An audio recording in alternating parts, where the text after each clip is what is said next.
Bendito Deus, nós te glorificamos por esta oportunidade que o Senhor nos dá nesta manhã, ó Deus, tão linda e abençoada, dia que o Senhor nos preparou para nos ensinar, nos dar a graça, nos revelar a Tua palavra. Assim, Deus, nós te glorificamos, pois outrora em tantos lugares, hoje nos Teus atos, dizendo, dá-nos a Tua graça, misericórdia, pois sem Ti nada podemos fazer. Assim, ó Deus, resplandeça o Teu rosto sobre nós, e desçamos às profundezas da Tua palavra, e sejamos obreiros aprovados, que não tem do que se envergonhar, e maneja bem a palavra da verdade, para que o Teu nome, Senhor, seja glorificado, e não para que nós mesmos venhamos a nos exaltar. Assim oramos e agradecemos, em nome de Jesus. Amém. Amém, irmão? Poder sentar. Antes de nós entrarmos numa lição muito importante, chamada Atributos de Deus, nós saímos da lição sobre dízimos e ofertas. Saber se alguém tem alguma pergunta ainda sobre a lição passada. Se não tiver uma pergunta sobre a lição passada, nós vamos seguir as nossas novas lições. Perguntas? Nenhuma? Então nós vamos seguir na página 22, diz: os atributos de Deus. Primeiro, que é um atributo, né? Um atributo é aquilo pertencente a uma pessoa, um fato que está ligado diretamente a uma situação. No caso aqui estamos falando de personalidade, estamos falando de caráter. Então nós queremos saber alguns dos atributos de Deus. É aquilo que vai me fazer conhecer Deus, né? Como assim conhecer Deus? Conhecer. Quando você conhece as características de uma pessoa, você conhece essa pessoa. Muita gente diz assim, fulano fez isso. Você diz assim, não, fulano não é capaz de fazer isso. Porque conhece muito bem, sabe? A personalidade daquela pessoa, etc, etc. Quando alguém diz assim, fulano fez aquilo, eu sabia, ele estava mesmo a ponto de fazer isso. Então, são atributos que nós vamos detectando nas pessoas. E em Deus, tem como detectar em Deus os seus atributos? Existem alguns muito importantes, nós vamos ver aqui no decorrer. Mas diz aí o Salmo 139, versos 7 e 8: para onde irei do teu espírito, ou para onde fugirei da tua face? Se subir ao céu, tu aí estás. Se fizer no céu a minha cama, eis que tu ali estás também. Quer dizer, o salmista está dizendo, para onde eu for, você me vê.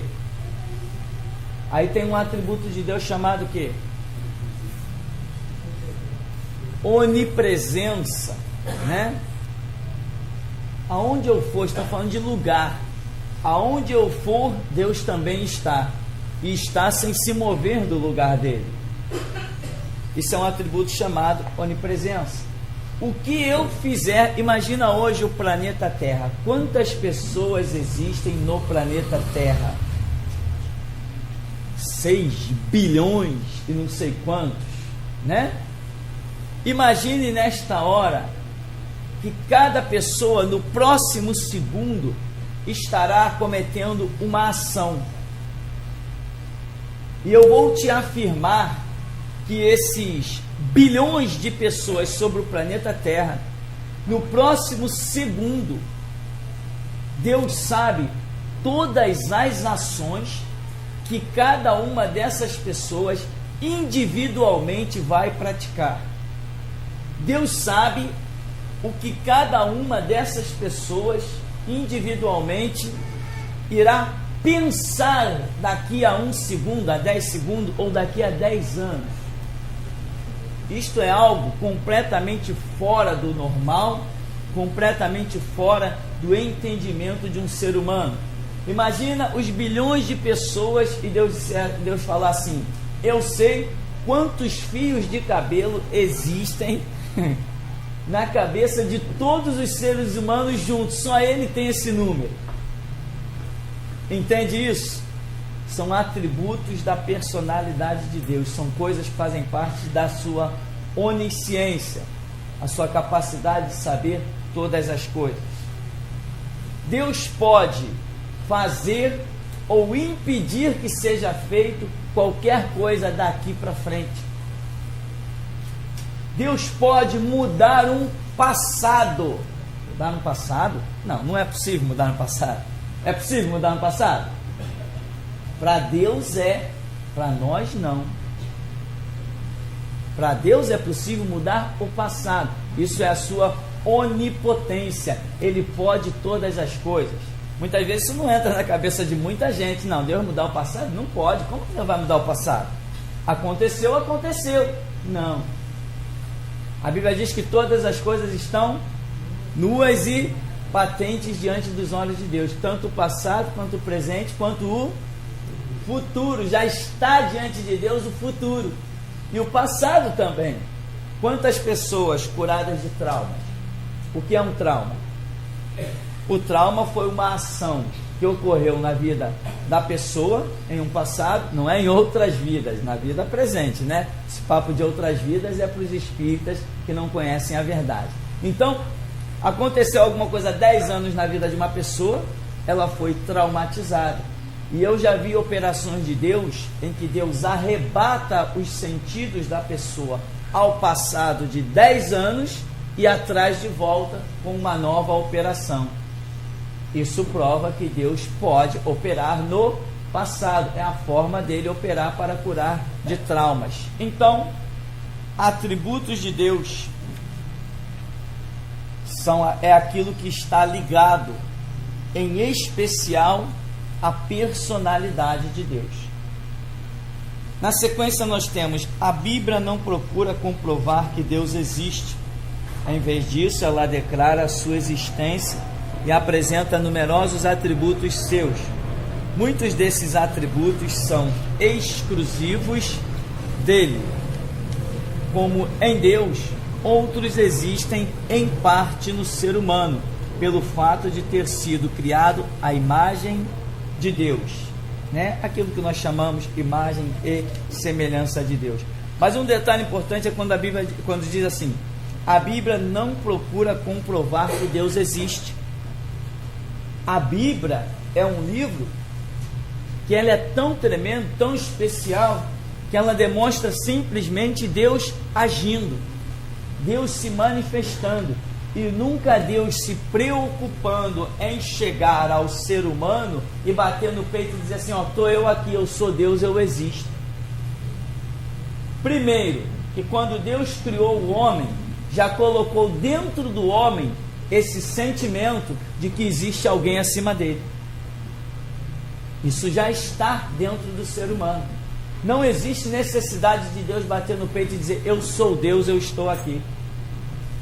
Isso a Bíblia nunca mostra. Deus querendo mostrar a sua existência. Isso é um detalhe importante. A Bíblia chega e se impõe. Deus chega e se impõe, né? Se manifestou a Moisés: Moisés, sabe quem sou eu? Sou o Deus de teus pais. Não precisou Deus dizer assim: Moisés, eu sou Deus, eu existo, eu estou aqui, está vendo? Não, eu sou o Deus de teus pais. Então Moisés já tinha toda uma história. Essa foi a declaração de Deus a respeito da sua existência. Outro detalhe aqui é que outros existem em parte no ser humano. Quando nós dizemos que Deus criou o homem à sua imagem e semelhança, existem algumas coisas que nós consideramos. Dentre elas, existe o fator de que algumas coisas que Deus realiza, nós podemos realizar. Por exemplo, Deus é amor. Nós podemos amar. Deus é misericordioso, compassivo. Nós temos condições também de conseguir isso. Nós temos um poder de criação, não igual ao de Deus. Deus cria coisas com vida, né? Nós, a única memória que a gente consegue criar é de um computador, sem vida. Então, mas criamos, não criamos? Porém, Deus está muito acima disso. Então, esses atributos, nós vamos ver detalhadamente, eles nos fazem imagem e semelhança de Deus. Então, nós vamos seguir para ver isso mais detalhadamente. Vamos entrar nesse título que diz atributos exclusivos de Deus. Quando eu digo que são exclusivos de Deus, eu estou dizendo que eu não vou encontrar isso em ninguém mais, a não ser em Deus. O que eu tenho como Deus? A palavra Deus, para nós, ela é muito aquém da realidade. No original, para o judeu, Elohim, essa terminação in é a característica do nosso S. Só que a nossa cultura, quando nós falamos Deus, mesmo terminando em S, nós atribuímos isso a um. O judeu não, o judeu atribui isso a três, que é, hoje nós sabemos, o Pai, o Filho e o Espírito Santo. Essa é uma característica do idioma hebraico, muito mais complexo e muito mais perfeito do que o nosso. Então, quando eu digo que algo é exclusivo de Deus, eu estou dizendo que só quem possui isso é o Pai, o Filho e o Espírito Santo. E a que eu me refiro como exclusivo de Deus? Eu digo que Deus é onipotente, Ele é onisciente, Ele é como é que chama? Onipresente, e Ele é também transcendental. Essas características somente a divindade possui. Onipotente, Ele pode realizar tudo que Ele quiser realizar. Onisciente, Ele sabe tudo. A ciência dele, o saber dele está em tudo. Ele tem solução para tudo, Ele tem a palavra certa para tudo. Lembra quando tantas vezes foram tentar Jesus? É lícito pagar tributo a César? Ele deu a resposta que ninguém esperava. A mulher pega em adultério. A lei diz que tem que apedrejar. Ora, se a lei diz que tem que apedrejar, acabou a história. Não tem outra saída. E os judeus foram lá tentar. Se ele disser para não apedrejar, o povo verá que ele é contra a lei de Moisés. E se ele disser para apedrejá-la segundo a lei, o povo vai ver que ele é igual a nós, ele não é melhor do que a gente. Jesus, na sua onisciência, tinha saído a resposta: atire a primeira pedra aquele que não tem pecado. Derrotou todos eles, Quando foram prender Jesus, os guardas voltaram dizendo o quê? Ninguém fala como ele tem a palavra certa. Por isso eu creio que todos têm as suas chances e oportunidades.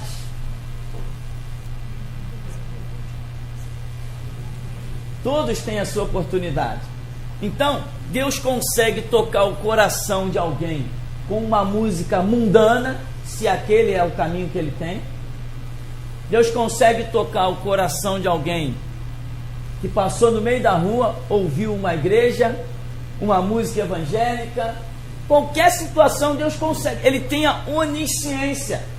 Então eu creio que todo ser humano tem a sua oportunidade e que Deus realmente não faz acepção de pessoas, porque na onisciência dele, Ele não está detido nem a sua própria igreja. Eu já ouvi pessoas dizer assim: não, uma vez eu ouvi uma música do mundo numa rádio mundana, e por causa daquela frase dita naquela música, eu resolvi procurar Deus e me tornei um crente. Então Deus tem os seus caminhos, isso faz parte da sua onisciência, Ele sabe tudo. Onipresença quer dizer, eu não tenho como fazer nada escondido de Deus. O que quer que eu faça, Ele está me vendo. O que quer que eu faça, Ele está me vendo. Transcendental, Ele não está limitado a absolutamente nada. Nada e nada, nem a própria Bíblia. A Bíblia é um livro de revelação de Deus para o homem. Mas a Bíblia, Deus não fez a Bíblia para se limitar pela Bíblia. Senão o seu transcendentalismo estaria comprometido. Essa corzinha que você não está enxergando nada aí, eu sei. Então, ser transcendental significa não ser limitado por absolutamente nada. Esse é o nosso Deus. Então, quando os homens dizem assim, bota uma arma na tua face e diz, vai morrer, Deus olha e diz assim, com o quê? Com o que vai matar ele?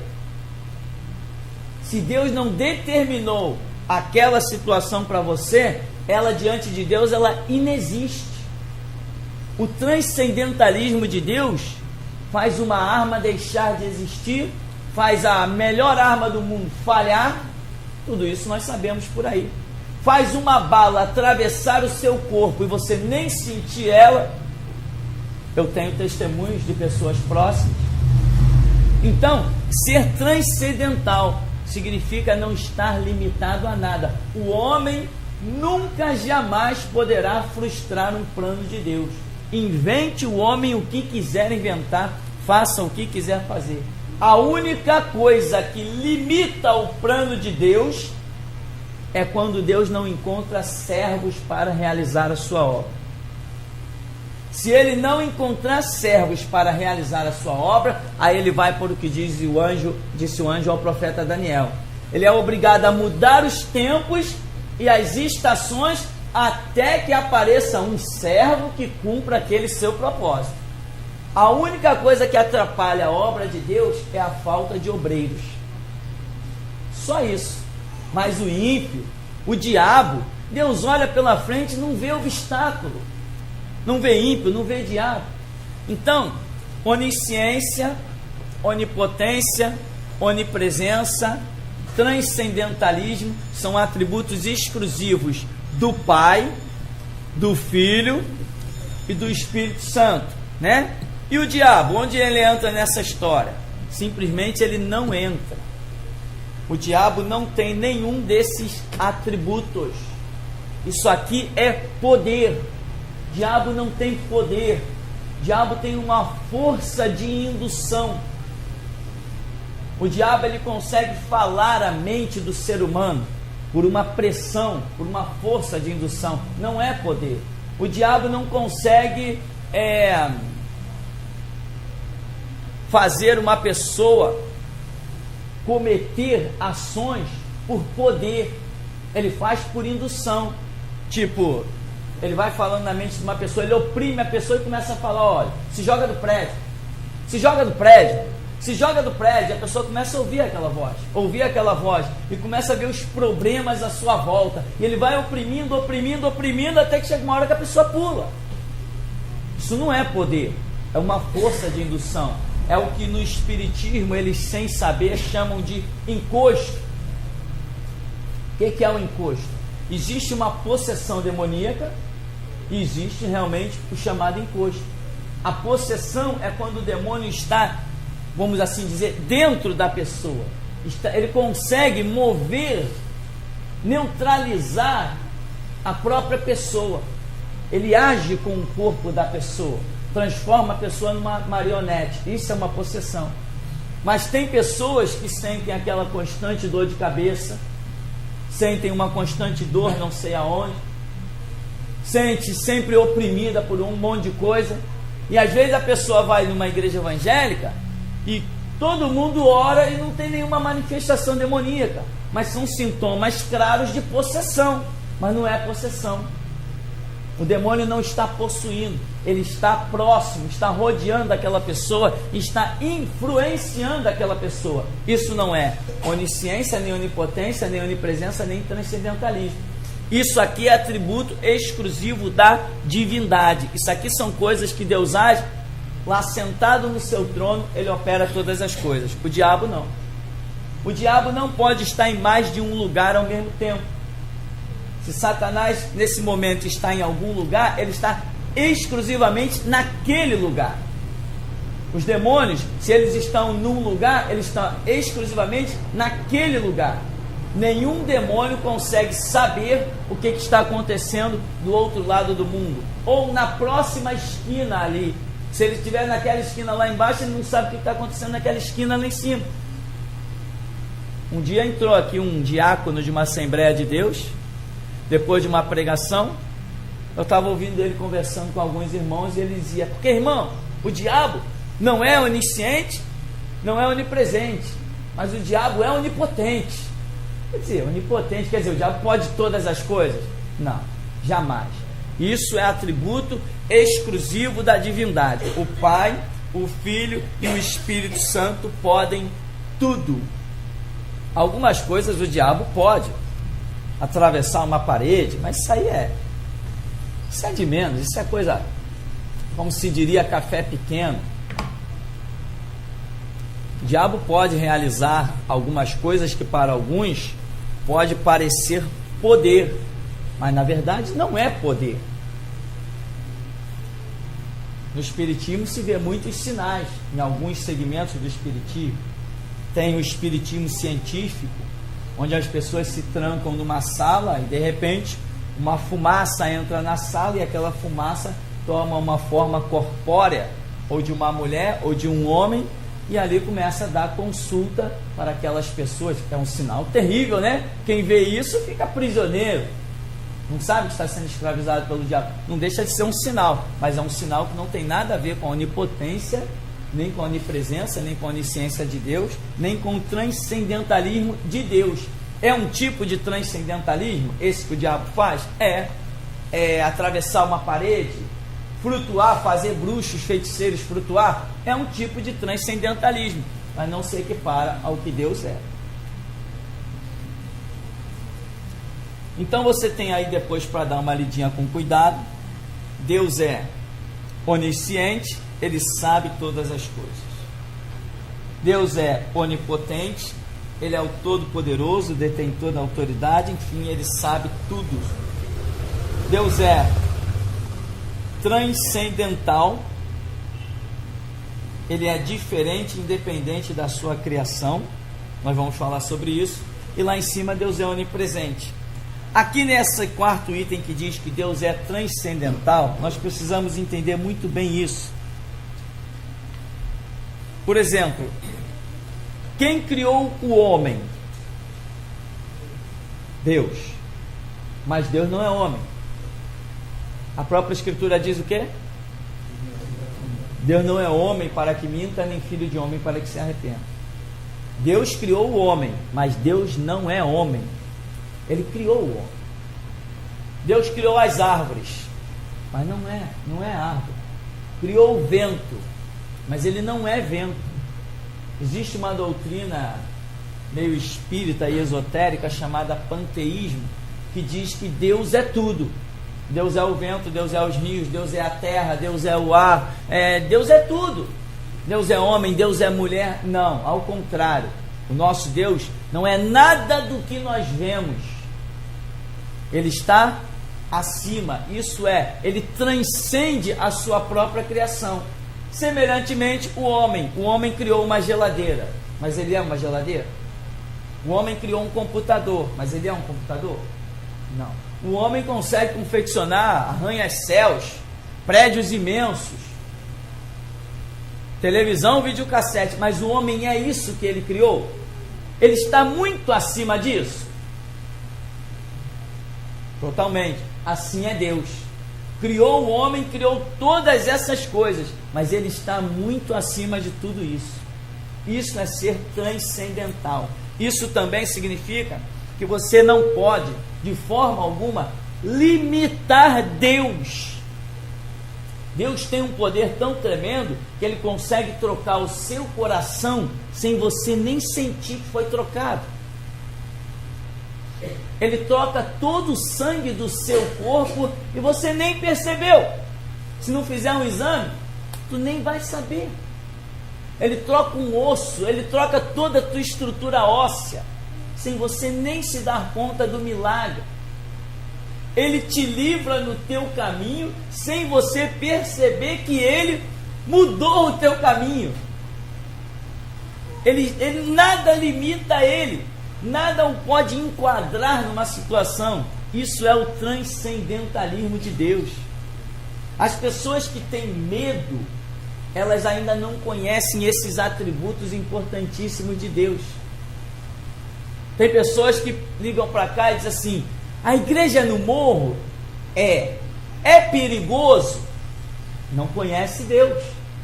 E a Bíblia diz: quem tem ser-lhe é dado, quem não tem até o que tem lhe será tirado. Então, é perigoso? Sai tiro aí. Eu digo, aonde não sai? Aonde não sai? Os moradores de Copacabana estão metendo grade em tudo que é janela. Então, eu tenho que entender quem é o meu Deus. A minha confiança vai aumentar, e se eu tiver fé, Ele vai honrar a minha fé. Se eu não tiver fé, não tem fé para ser honrada. E a minha fé depende de conhecimento. Por isso que eu preciso estudar a Bíblia. Porque Paulo diz que a fé vem por ouvir, e ouvir pela palavra de Deus. Essa palavrinha, transcendentalismo, eu gostaria que você parasse para realmente tentar entendê-la. Busque no dicionário, examine, ore. O que é isso? Isso aqui significa que se você estiver no meio da rua e uma Scania vir na tua frente e você não vê, Deus te livra sem que você dê um pulo fora dela. É o transcendentalismo de Deus. Ele faz as coisas de uma maneira que nada o limita na sua vontade. Então, quando um cristão está no centro da vontade de Deus, ele é imortal. Nada abate esse cristão. Nada encerra os seus dias. Crente que anda com Deus só parte da terra na hora certa. Pode você ir lá no médico fazer um diagnóstico, agora tem o tal do genoma aí, né? As pessoas já conseguem prever com que idade o ser humano vai morrer e de que essa pessoa vai morrer pelo exame do código genético. Impressionante a ciência, é uma verdade. Só que Deus transcende a isso. Você pode chegar lá com no médico, fazer o seu exame e vir com o seu diagnóstico. Aí o médico diz assim: você vai morrer com 70 anos, disso, daquilo outro. Deus olha e diz assim: cadê? Não estou vendo. Não estou vendo essa morte. Não estou vendo isso. Porque Ele não está limitado a nada disso. Existe realmente esse fator genético, essa questão DNA. Existe realmente os problemas hereditários? Existem. Mas quando nós estamos na presença de Deus, o seu transcendentalismo é derramado sobre a nossa vida. Então, nada do que é prescrito humanamente será definitivamente, será um ponto final na sua vida. Isso é graças a esse poder de Deus, a esse seu transcendentalismo. E para finalizarmos esse ponto, dizer também que se Deus é transcendental e nada o limita, você precisa entender que também a Bíblia não o limita. Isso é uma loucura, porque tudo que acontece hoje dentro das igrejas, ou que acontece que as pessoas dizem que Deus operou, que Deus fez, todo mundo corre para a Bíblia para achar uma base. A base é simples, que Deus é soberano. Se Deus é soberano, Ele pode tudo. Teve uma coisa que até hoje ainda é debate com os pastores caídos e fracassados. Por que eu chamo de caídos e fracassados? Irmão, se você é homem de Deus, antes de discutir qualquer assunto, você tem que ter dobrado os seus joelhos. Se você não dobrou os joelhos e vem com o papo de querer discutir, você é um tonto. Você é um tonto. Então são pastores caídos e fracassados. Eu vi pessoas de Deus abençoadíssimas, em cuja boca Deus colocou vários dentes de ouro e de prata. E as pessoas perguntam assim: mas por que Deus fez isso? Com que propósito fez isso? Com que objetivo fez isso? E acham que tudo tem que ter uma resposta. Queria eu ter os meus dentes todos de ouro e de prata, por uma operação de Deus, não por vaidade. Queria eu ser alvo das grandezas de Deus. Então as pessoas têm mania de perguntar o porquê. Aí tem gente por aí, até hoje ainda tem debate em rádio, dizendo que essa operação de Deus é do diabo. Do diabo são eles. Se tivessem feito uma oração, teriam recebido a resposta, mas pensam que são sabidãos, sabem mais que Deus, não se preocupam em orar, entram nas rádios e nos fóruns da vida e vão debater o que não sabem.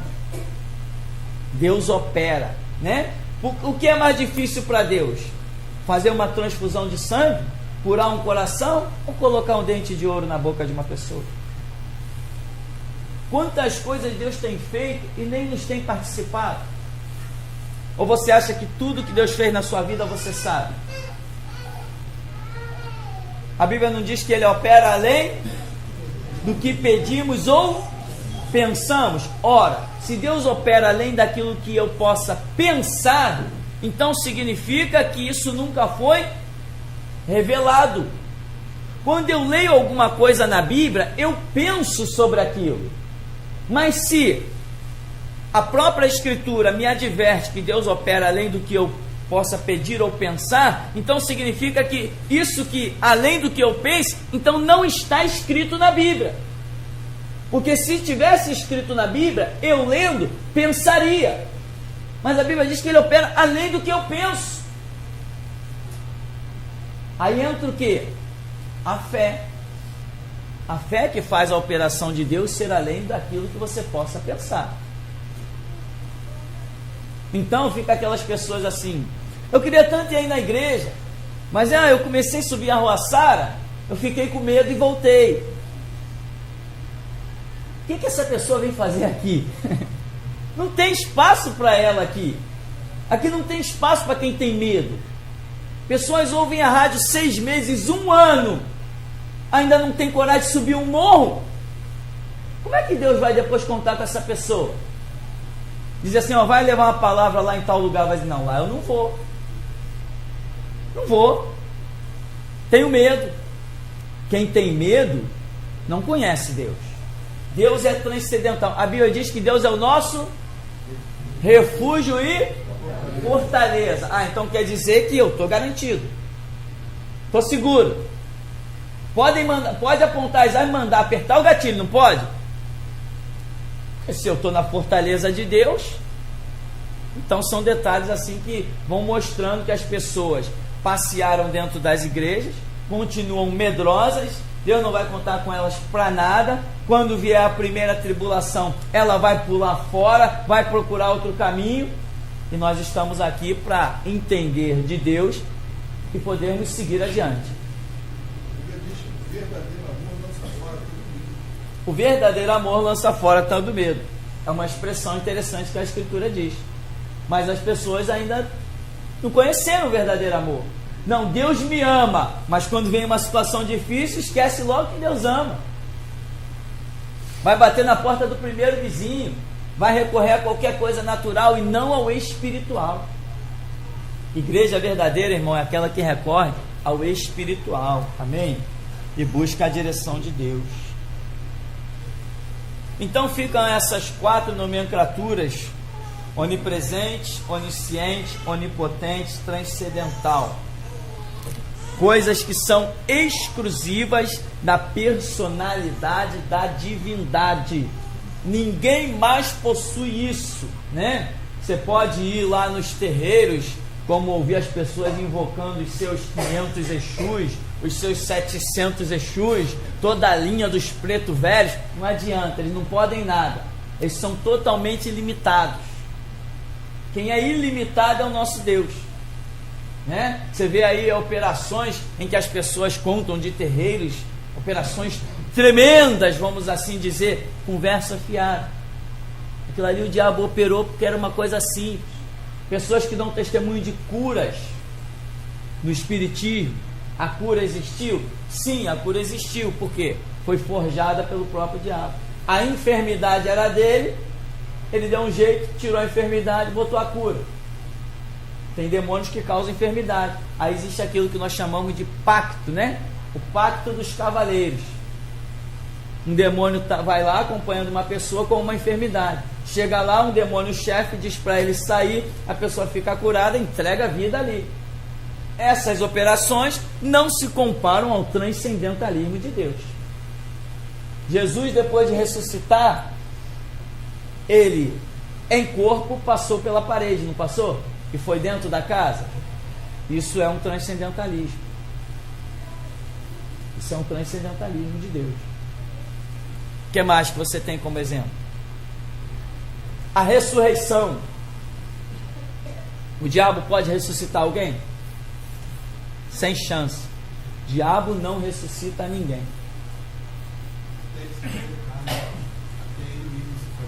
Isso. Até ele próprio fazer-se carne, realmente ele não consegue.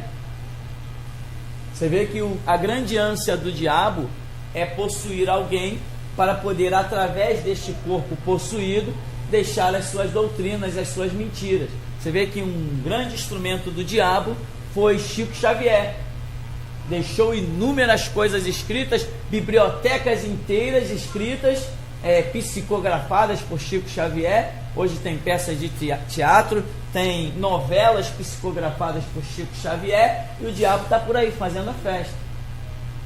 Diferente do que Deus realizou. A Bíblia diz que o Verbo se fez carne e habitou entre nós, e vimos a sua glória como a glória do unigênito do Pai. O diabo não tem esse poder, ele não consegue fazer isso. Se ele conseguisse, ele faria. Bem, depois nós vamos ver aí mais alguns detalhes. Vamos seguir então rapidinho logo. Diz que Deus é eterno. O que significa ser eterno? O nosso conceito de eternidade muitas vezes foi errado. Nós achávamos que eterno era aquilo que não tinha fim. Isso é um tipo de eternidade. Mas quando se fala da divindade, também nós dizemos que não tem princípio, não tem começo. Você não consegue detectar o começo da divindade. A sua mente não alcança isso. E nunca vai alcançar, nem quando você chegar na eternidade. A Bíblia diz que Jesus é o quê? Ele é Pai. Se Jesus é Pai da eternidade, eu consigo definir a eternidade, um negócio que não tem fim, não tem princípio? Eu não consigo definir a própria eternidade. Jesus sendo Pai da eternidade, como eu posso definir Jesus? Se eu não consigo definir algo que Ele criou, uma das suas criações eu não consigo definir, como posso definir Ele? O nosso Deus está muito acima do que a gente pensa. E quando isso começa a entrar na sua cabeça, aí você começa a se tornar o cristão que Deus quer. Porque enquanto você tem medo, é porque você não conhece Deus. Crente que conhece Deus, pelo menos um pouquinho, não tem medo de nada. Ah, estou jurado de morte. Tá bem, vou contar uma piada então. Vou te processar, o que eu ouço todo dia. Tá bem, o que eu faço? Vou para a praia então. Vou me divertir, já que vai me processar. Vou mandar te matar, que nenhum camarada ligou para cá. Aí, está correndo risco de vida. Eu falei, é mesmo? O que eu faço? Caio na risada? Morro de rir? A Bíblia diz, se o Senhor não guardar a cidade, em vão vigia o sentinela. Se o Senhor não guardar, não edificar, em vão trabalham os operários. Claro, tem um monte de pastor por aí andando com segurança. E é bom que eles andem mesmo. Porque eles não têm Deus para guardar eles. E eu não ando com segurança. Nunca andei, acho que não preciso. E nunca vou andar. Nunca vou andar. Estava olhando na internet ontem, meu nome está para tudo que é canto. Para tudo que é canto. Me tornei famoso sem querer. Né? Ainda mais depois do episódio do centro, aí então que os espíritas criaram até comunidades com o nome da igreja, com o meu nome, o nome do pessoal aí, entendeu? E daí? Vou continuar sendo a mesma pessoa, não tenho medo de nada, Sabe o que é nada, irmão? Nada. Não tem medo de nada. Quantas vezes os traficantes já deram um recado aí, ó? Não abre nada hoje, morreu fulano de tal, é luto geral. Aqui teve culto normalmente. E ninguém veio aqui para dizer nada. Que pena, poderiam ter vindo. Eu gostaria que tivessem vindo. Essa foi a única igreja do bairro que abriu. O Mundial fechou, a Nova Vida lá embaixo fechou, a outra que tem lá perto de uma oficina fechou, que não tem nome aquilo lá, cada época muda o nome. As batistas fecharam, as assembleias aqui de baixo e lá de cima fechou tudo. Aqui abriu e Jesus foi glorificado. Não tenho medo de nada, meu irmão. Que medo, que medo. Sem contar que Paulo diz que o viver é Cristo e morrer é lucro. Eu creio nisso. Eu creio que tem um céu nos esperando. Uma cidade cujo artífice e construtor é Deus. Então, Jesus é Pai da eternidade. Essa questão de ser eterno, nós somos uma semelhança aí. O que acontece? Os anjos, eles foram criados, não foram?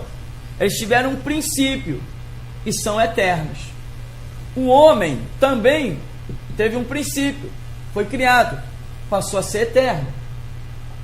O que mais? Os demônios, que eram anjos que se rebelaram, eles continuarão sendo eternos.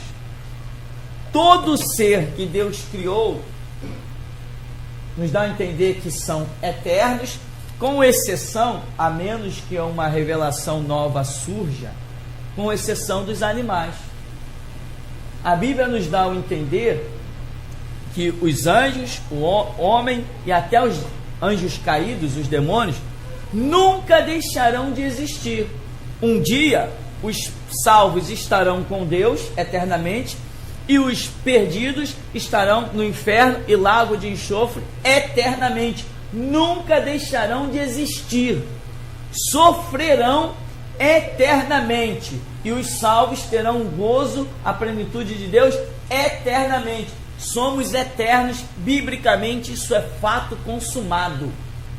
Né? Não existe reencarnação, não existe voltar em outras vidas, nada disso. Tem um juízo e após esse juízo segue-se a eternidade, ou salvo ou condenado. Tá? Então, os demônios também estarão aprisionados e ali ficarão eternamente também em tormento. Homens e anjos somos eternos. Tivemos um princípio. E Deus é eterno também. Mas a diferença de Deus ser eterno é que, com relação a Jesus, nós sabemos que ele foi o filho que? Gerado. Se ele foi um filho gerado, ele teve um princípio. Mas esse princípio, em que a Bíblia diz, Deus amou o mundo de tal maneira e deu seu filho unigênito. Se ele é unigênito, Jesus mesmo usou essa palavra, ele trouxe código genético da sua própria pessoa. Então isso quer dizer que houve um momento em que ele surgiu do Pai. Ele é filho, ele é descendência, ele é criação do Pai. E lá 1 João capítulo 5 verso 2 diz que todo aquele que ama o que dele é nascido também ama o que dele é gerado. Uma coisa mais ou menos assim, demonstrando que Jesus foi gerado. Jesus foi gerado, porém nós não conseguimos detectar o princípio do próprio Senhor Jesus. Estou falando do Jesus, o verbo pré-encarnado. Não estou falando de Jesus nascido de Maria, não. Essa situação, estou falando de Jesus desde que se manifestava já no Antigo Testamento, intitulado o quê?